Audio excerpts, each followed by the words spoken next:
Yeah, it was pretty wild. They were using it as storage. The dishwasher didn't even work. But it's just like your water heater every year is supposed to be drained out. I'm not doing that. You know. We don't know how long that water heater's been there, so you could cause worse damage to that. But just to go in there and do that, you know.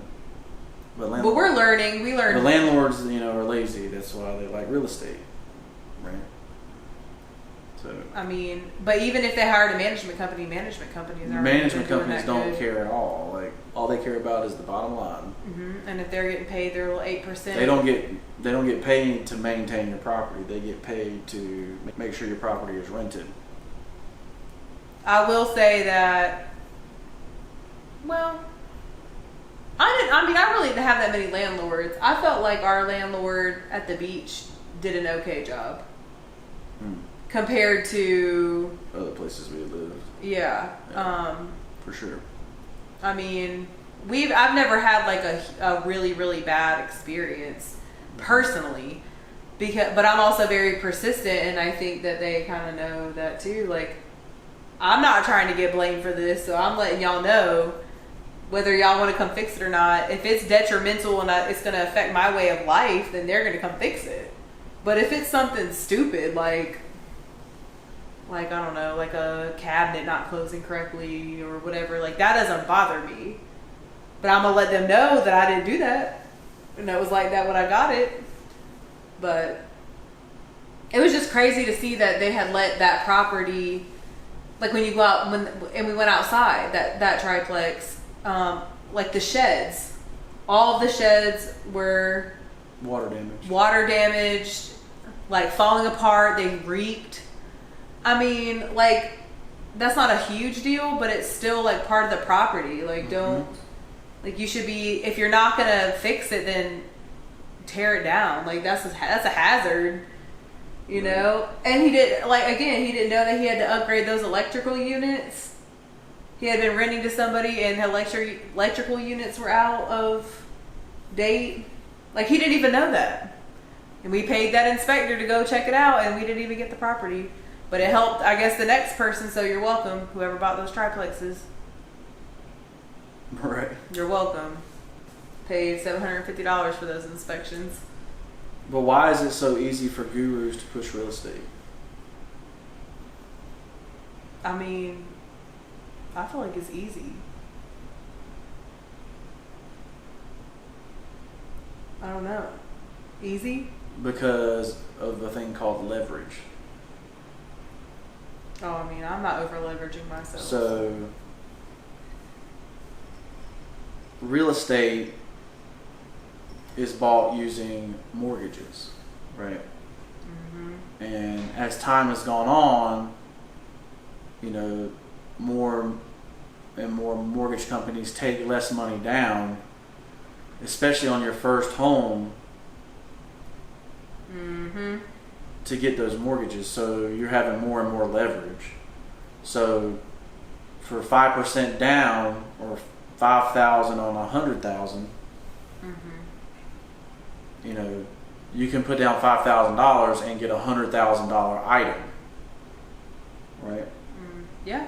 So, and just take ours for example. You know, in August will be 2 years of us being in this house, and our house will be worth $70,000 more than we paid for it.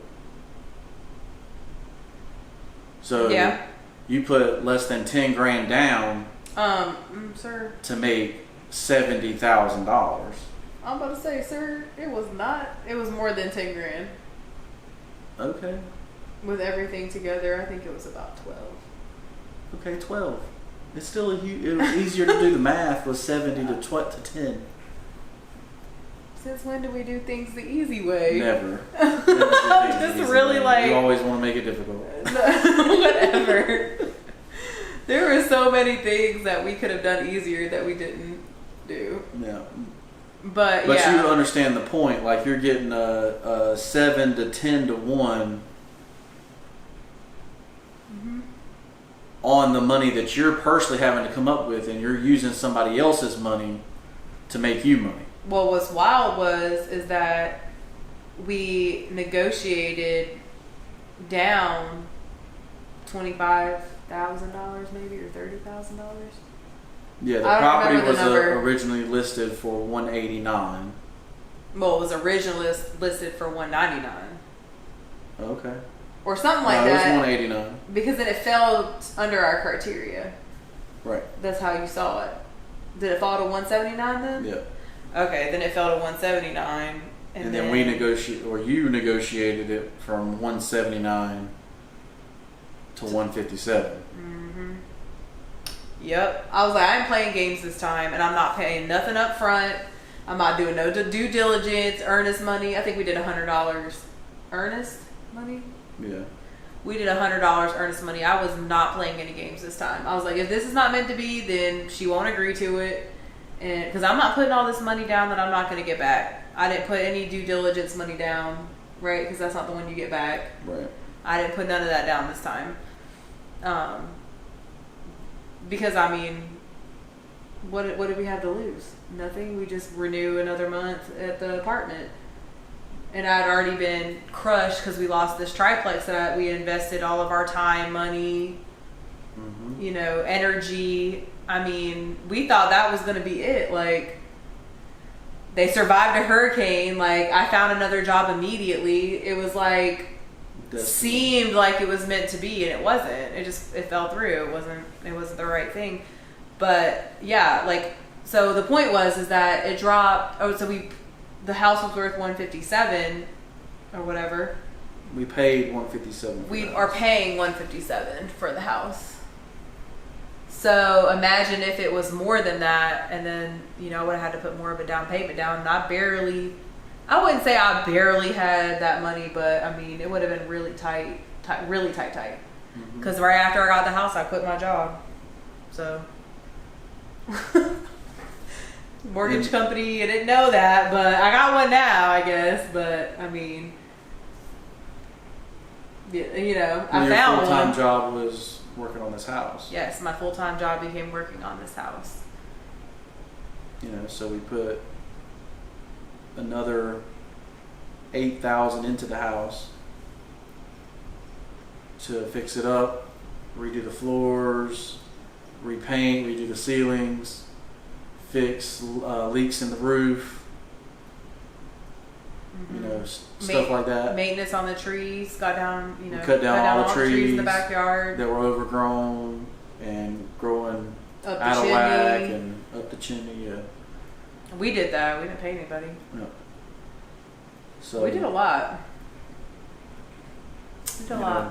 So that brings us to the second part of real estate that makes it good for normal people, is that you can put sweat equity into the property. We put sweat, tears, so if you can blood. If you can physically do the work yourself over time you can add value to your home.